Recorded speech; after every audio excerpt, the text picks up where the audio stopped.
Hello, today I'm going to be taking a look at the Brave 7, which is the latest 4K action camera from AKASO. Now this camera will shoot in 4K at up to 30 frames per second, it will take 20 megapixel pictures, has got dual colour screens and is waterproof up to 5 meters. And all this for the very low price of less than $150 US. So let's go ahead and get it unboxed and see if it's any good.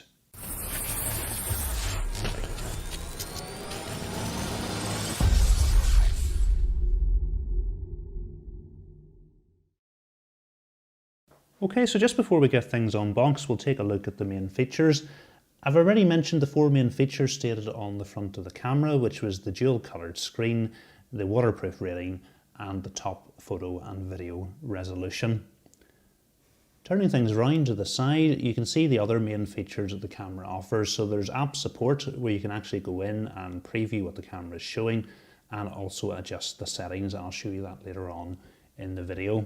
So you can see the other features the camera offers down below. So we've got voice control, we've got an adjustable viewing angle, so we've got a super wide 170 degree, but you can also shoot in 70, 110 and 140 degrees. There's a diving mode, it's got electronic image stabilization 2.0, and this is something we'll test out later in the video. The camera does support external microphones. I don't think this comes as standard in the box, I think it's an optional extra. The camera has multiple shooting modes, so as we've mentioned, it will record up to 4K in 30 frames per second. You can also shoot at 2.7K in 30 frames per second, 180p at 60 frames per second, and 720p at 120 frames per second. As well as offering a standard video recording mode, it will also record in time-lapse, slow motion, still photos, and loop recording. Okay, let's go ahead and get things unboxed. So there's a little tab at the bottom that you need to tear. And once it's torn, it looks like everything seems to come out the bottom. Yep, so just an empty box here. Okay, so first job is to get the camera off the box. It looks like we just need to push up here, free this little bit of rubber up. We can then squeeze in here, and then we should be able to slide the camera off the top of the box. Okay, we'll go ahead and open up the box and see what's inside. So we've got a quick start guide. And we've got a whole range of accessories. So this is everything that's contained in the box, and as somebody who's only ever owned a GoPro action camera, I'm astounded at the amount of stuff that has come with this camera, particularly given its low price. So we've got the camera itself, and we'll look at that in a bit more detail in a minute, and it's got the camera frame pre-applied.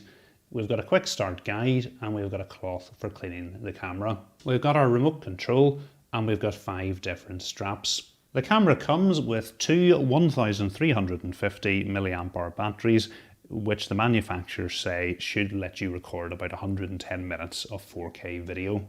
It's nice to see we've got a dual battery charger and a USB cable. Looking at the cable itself, we can see we've got a USB-C connector on one end and then a standard Type-A connector on the other. We've also got a whole lot of mounting hardware. Specifically, we've got a handlebar mount, we've got 2 helmet mounts, we've got a whole range of other mounts at different angles, and we've got 2 replacement sticky pads, and we've also got a range of cable ties. Just before we go any further, I'm going to go ahead and pop the batteries into the charger. So we're going to have them ready to do the rest of the testing. And you can see it looks like we've got some lights on the side of the charger which are going to let us know when the batteries are charged. Okay, this is the camera itself.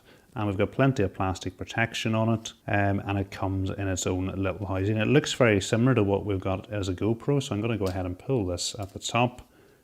This door looks to fold down, and if it's the same as a GoPro, all I would need to do is apply a little bit of pressure here to remove the camera from its housing. And then if we loosen here, we're going to be able to unscrew and then change the mount at the bottom of the housing. Okay, so looking at the camera itself, we've got some plastic protection over the lens. We've got some plastic protection over the front screen, which we can remove. And then if we turn things over, there's also some plastic protection over the rear screen. So looking at the camera itself, we can see a nice front screen here. On the top, we've got a button, which is obviously for powering it up and probably starting the recording as well. Turning things around, we've got 2 buttons on the right hand side of the camera, I'm assuming are for navigating menus. And then over the left hand side, we've got a door. So if we pull down and lift this little clip up, we can see in at the top here, we've got what looks like a USB Type-C charging port, and probably for syncing up with computers as well. And then there looks to be a micro SD card slot. So I'm going to go ahead and put my card in now. Okay, so we'll go ahead and line the card up and put a bit of pressure down, and that's it clipped into place. So we'll go ahead and close the door. And then at the bottom of the camera, we've got a larger door, which I'm assuming is for our battery. Yep, it looks to be for the battery, so we'll go ahead and put the battery in.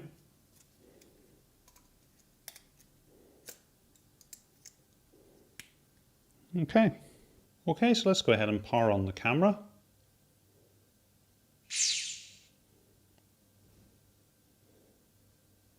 Okay, so it's asking us to format our SD card.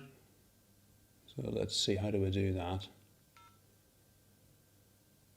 What we can see is I haven't been patient and let the battery charge, but I've got the other battery charging, so we're going to be able to take the camera out shortly and get on with things. So let's have a look in the settings first of all. So the first thing we've got is resolution. So you can see there we've got 4K 60 frames per second selected, we've got 2K 30, 1080 60p, 1080 30 frames per second, and 720 120 frames per second, and also 60 frames per second and 30 frames per second as our options. Image stabilization is turned off, so we can turn it on. Video encode, we'll leave that at H.264. Loop recording time, it's off at the moment, but we've got some other options here as well. There's slow motion, so it's currently set to 1080 90 frames per second. We'll leave it at that. Time-lapse interval at half a second, but that can be adjusted. Time-lapse duration, again we can go in and select options from here. Still photos, still photo time. Auto record is selected. Again, if you want, we can turn that off or leave it on. Exposure value, white balance. We've got meters.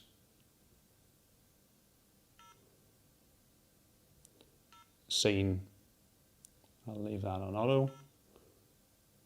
Filter.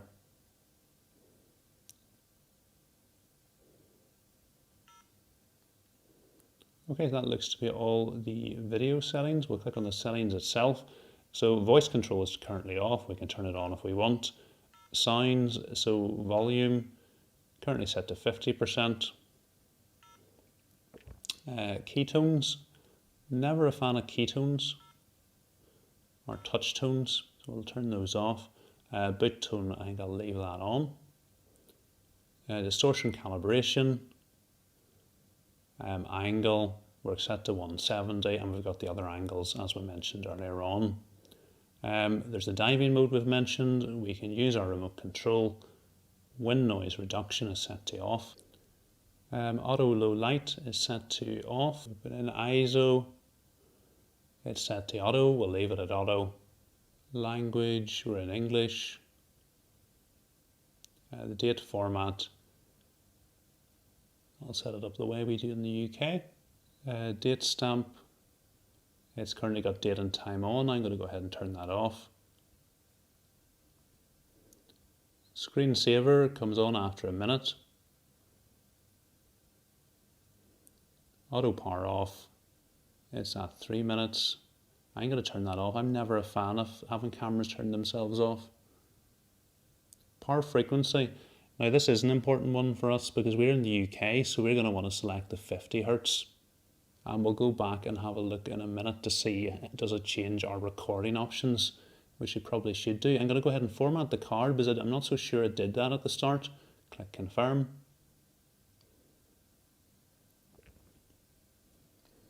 Okay, so that's that formatted. And then we've got reset SD card capacity. So you can see we've got a full card. And there's an about.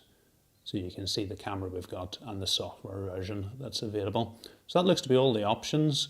what I'm going to do is go back into the resolution and see has that changed things. It hasn't actually changed anything.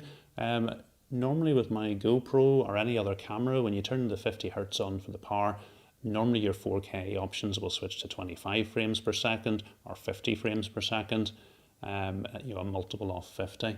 But we're still on 4K 30 frames per second. So I'm assuming it's got some anti-flicker technology built into it where it's doing it automatically without changing the frame rate. So it looks like to start recording, we're just going to have to press the top button. Yep, so that's it. Recording away. We've got flickering here, and if we turn it around, the front screen is off. Stop recording. To view our recordings, then we just need to click here. And yes, we've got playback on the camera, or we can go ahead and delete it, which we'll do.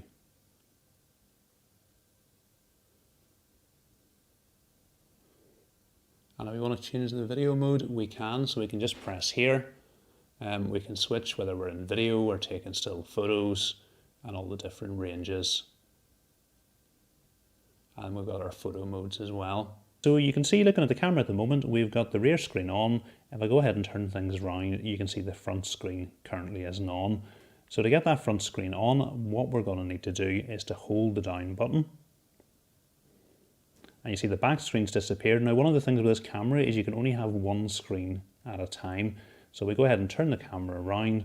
What you'll now see is that the front screen has turned on. And you can see me here behind my Blackmagic Pocket Cinema Camera 4K.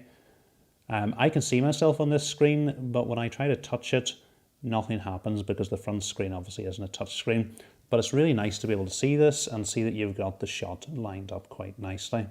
Again, to switch camera screens, all we need to do is hold the down button again. So if I go ahead and do that, the front screen has gone off, and that's us now onto the back screen.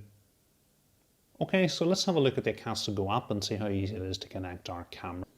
And we're going to click on Add Device. Okay, so we're going to need to select our camera, which is the Brave 7. Okay, we need to confirm the above operation and click on Live Preview.